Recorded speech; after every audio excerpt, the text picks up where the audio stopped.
चूंकि बात हम दिल की कर रहे हैं, ये सबके दिल से जुड़ा हुआ मामला है, तो पहला सवाल तो मैं आपसे पूछूंगा, फिर उसके बाद सीपीआर कैसे दिया जाता है ये आप जरूर हमारे दर्शकों को आप सिखाएंगे, आप बताएंगे। ये वाकई घटनाएं बढ़ गई हैं या चूंकि हर हाथ में मोबाइल है, कैमरा है, इसलिए तस्वीरें ज्यादा आने लगी?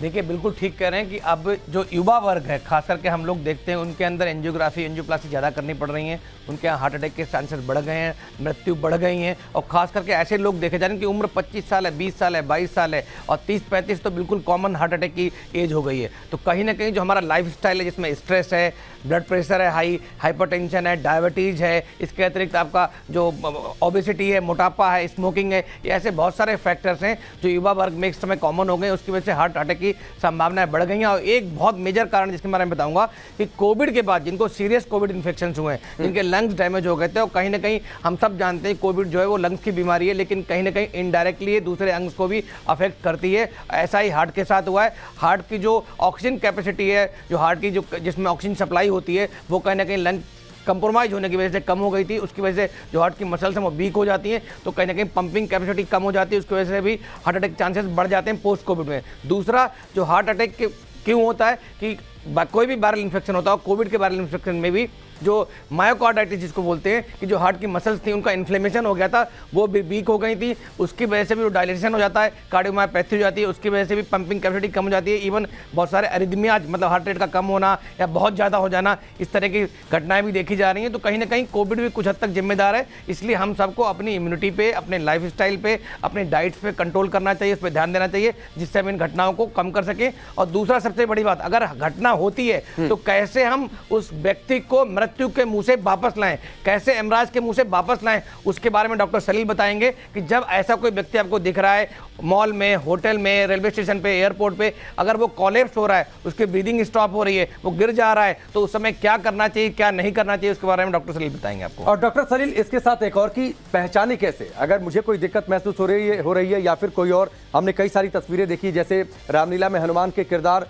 वो अचानक से मंच से नीचे गिर जाते हैं, उनकी मौत हो जाती है, गरबा खेलते खेलते एक इंसान गिर गया, लक्षण कैसे पहचाने, या फिर अगल बगल कोई है, लक्षणों को पहचाने कैसे, क्योंकि पहचान बहुत जरूरी है, उसके बाद हम सीपीआर कैसे देंगे, इस पर बातचीत। बिल्कुल सही बात है। सबसे पहले तो हमने ये देखना है कि कभी भी इंसान अगर अचानक से कोलैप्स कर जाए, एकदम से गिर जाए और वो होश में नहीं लग रहा है, तो सबसे पहले हम एकदम से हेल्प मंगवाने के बाद उनकी पल्स चेक करें अपनी गर्दन में, और वो लगभग 5 से 6 सेकेंड से 10 सेकेंड तक उसको चेक करें, और साथ ही साथ में झुककर एक बार छाती का देखें राइज, जिससे हमें ये पता चलेगा कि इंसान की सांस की प्रक्रिया और दिल की धड़कन अगर चल रही है कि नहीं। अगर वो नहीं, दोनों चीज़ें चल रही है, तो हम करेंगे CPR, which is cardiopulmonary resuscitation, कि दिल को और फेफड़े को वापस लेकर आना, ऐसे इंसान को जल्दी से वापस लेकर आना। हम अगर best of the best effort भी डालें, तब भी हम 30% ही सिर्फ ब्लड सप्लाई ब्रेन को दे सकते हैं। इसलिए ये बहुत ज़रूरी है फिर से जानने का कि हम CPR करते कैसे और सही तरीका क्या है करने का। सबसे पहली चीज़ होती है जो हमें इसमें देखना है, हैंड प्लेसमेंट, जो हमने छाती के बिल्कुल बीच में, ना साइड में किसी भी तरफ, बिल्कुल बीच में निचले तिहाई हिस्से छाती के उसमें प्रेस करना है। अपनी दोनों आर्म्स को स्ट्रेट रख के इंटरलॉक कर कर हमने कंप्रेशन देना, और हमने चेस्ट कंप्रेशन शुरू करने हैं, जो है छाती के धक्के, और ये हमने देने हैं बिल्कुल हार्ड और फास्ट देने हैं, जिसकी रेट लगभग 100 से 120 के बीच में होनी चाहिए प्रति मिनट। और जैसे हम ये देंगे तो हम 30 कंप्रेशंस देंगे, जिसमें हर एक कंप्रेशन लगभग 1/3 छाती को दबाना चाहिए। जैसी 30 कंप्रेशन हमने दे दिए, तो हमने 2 ब्रेथ्स देनी है, जिंदगी में सांस देनी है, जिसके लिए एक हाथ से हम सिर को थोड़ा सा पीछे करते हैं टिल्ट, जिससे सांस की प्रक्रिया लाइन में आ जाए, सीध में आ जाए, और साथ ही साथ में जबड़े को खींचते हुए हमने 2 ब्रेथ्स देनी है।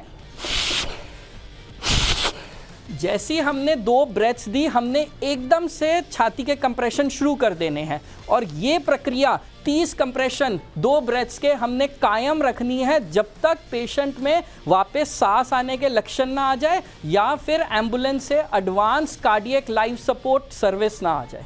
एक बार और डॉक्टर सलील, मैं चाहूंगा कि आप इसको बताएं कि कैसे आपने कहा कि हम पहले गर्दन के पास हाथ को रखेंगे और उसके बाद चेस्ट को हम मैं यहाँ दिखाता हूँ बिल्कुल कि जैसे सबसे पहले देखना है कि उसका हार्ट चल रहा है या लंग्स चल नहीं चल रहे हैं। तो एक तो आपने मुंह के पास देखा कि सांस ले रहा नहीं ले रहा है, या छाती उठ रही है नहीं उठ रही है, तो उससे पता लग जाएगा कि सांस ले रहा नहीं ले रहा व्यक्ति। बिल्कुल। दूसरा हमें देखनी पल्स चल रही तो एक कैरोटिड पल्स यहाँ पे होती है, तो इसको रख के देखते हैं फील हो जाता है कि पल्सेशन आ रही है। अगर पल्सेशन फील हो रही है इसका हार्ट उसका चल रहा है। अगर ये दोनों चीजें फील तो नहीं यहाँ हो पर रही क्या वाइब्रेशन फील होगा? पल्स आता है, जैसे हम लोग रेडियल पल्स फील करते हैं बिल्कुल ऐसे ही कैरोटिड सेंट्रल पल्स फील करते हैं। हमने पल्स फील करने के लिए 3 उंगलियां लेकर बिल्कुल बीच में अपनी सांस की नली को महसूस करना है, और जस्ट अगर हम 1 सेंटीमीटर उसके बगल में जाते हैं तो हमें अपनी कार्डियक की पल्सेशंस, जो दिल की गति होती है वो महसूस होती है। हम इसीलिए इसको यहाँ पे करते हैं बिकॉज ये हार्ट के सबसे क्लोज होता है और सबसे बड़ी आर्टरी होती है, जिससे हमें ज्यादा चांसेस है कि हम सही पकड़ पाए। तो ये हम पहले सुनिश्चित कर लें कि वो इंसान सांस ले रहा है या फिर नहीं ले रहा। इसके इसलिए है कभी कभी बेहोश लोग ऐसे हो जाते हैं कि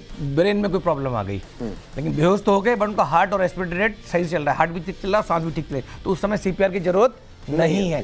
सीपीआर की जरूरत जब पड़ती है जब आपका हार्ट और रेस्पिरेशन दोनों फेल हो जाए, इसीलिए इसको बोलते हैं कार्डियो पल्मोनरी। कार्डियो मतलब हार्ट, पल्मोनरी मतलब लंग्स, इन दोनों का रिसस्टेट करना, मतलब दोनों को दोबारा रिवाइव करना वापस। ठीक है, हमने चेक कर लिया। उसके बाद एक बार मैं चाहूंगा कि जो सीपीआर का प्रोसेस आपने दिखाया एक बार फिर से करें, फिर मैं डॉक्टर मोहसिन का रुख करूंगा। मैं सबसे ज्यादा ये एम्फोसिस करना चाहूंगा, लेटेस्ट जो रिसर्च के साथ ये मिला है कि सबसे इंपॉर्टेंट चीज है चेस्ट कंप्रेशन। अगर किसी को गलती से भी ऐसा फील होता है कि हम माउथ टू माउथ रेस्पिरेशन नहीं दे सकते तो कम से कम चेस्ट कंप्रेशन करें। वहीं पे मैं आपको एम्फोसाइज करना चाहूंगा, कोई ऐसी बीमारी नहीं है कि आप माउथ टू माउथ रेस्पिरेशन देंगे तो वो आपको हो सके। इसीलिए इस समय जब किसी की जिंदगी आपके हाथों में है, ये करना बहुत जरूरी है। और मेन चीज है चेस्ट कंप्रेशन, जिसमें निचले तिहाई हिस्से में बिल्कुल सेंटर ऑफ द चेस्ट में आपने अपने दोनों हाथ को जकड़ के बिल्कुल स्ट्रेट दबाना है और चेस्ट कंप्रेशन शुरू करने हैं हार्ड एंड फास्ट। और इसकी गति लगभग 100 से 120 पर मिनट के हिसाब से होनी चाहिए। इस तरीके से 1 2 3 4 5 6 7, और ये हमने 30 बार करना है। 30 बार करने के बाद हमने खून के अंदर थोड़ा ब्लड में ऑक्सीजन डालनी है, तो हम देंगे माउथ टू माउथ रेस्पिरेशन। अगर हम वो नहीं भी कर पाए तो बस चेस्ट कंप्रेशन कंटिन्यू रखिए। और जैसे आपने 30 कंप्रेशन दिए तो हमने 2 ब्रेथ्स देनी है, जिसके लिए हमने एक हाथ से नाक को बंद करके जो गले को और सिर को पीछे लेना है और दूसरे हाथ से जबड़े को ऊपर उठाना है, जिससे हमारी सांस लेने की प्रक्रिया और सांस लेने की जो नली है और मुंह की नली है वो दोनों थोड़ी सी सीध में आ जाए और जो ऑक्सीजन हम दे रहे हैं वो डायरेक्ट लंग्स के अंदर जाए। और हमने 2 ब्रेथ्स देनी है।